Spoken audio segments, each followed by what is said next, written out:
Lay your sheets out on your workstation. When overlaying the sheets, make sure the bottom sheet has the stepped ridge, leaving the small section for the door channel. Then grab the other sheet and place it on top.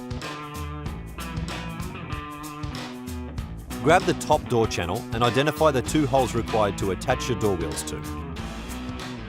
Then fix the door wheels to the top door channel. Grab the vertical door channel and identify the 2 holes in the middle. Grab the 2 handle mounts and put one opposite the other, making a U shape. Fit the handle mounts under the door channel.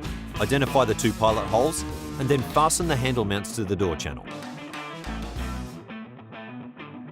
Now attach the top door channel over the end of the door sheets. Then grab the vertical door channel and attach over the side sheet. Make sure you put the corner of the door channel underneath the top channel.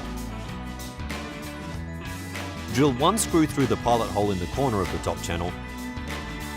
Then repeat the same process with the other side channel and the bottom channel, drilling in all the corner holes.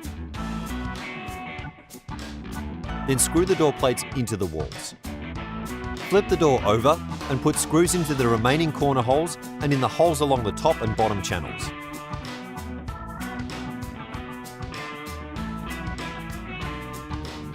Drill your first hole using a 3.5mm drill bit, then use the 12mm drill bit to drill through the hole. Now flip the door back over. Then using the hole from the door handle as your marker and finding a spot on where the wall sheets overlap, use your 3.5mm drill bit to make a hole. Now grab your rivet gun and rivets and fasten the sheets together.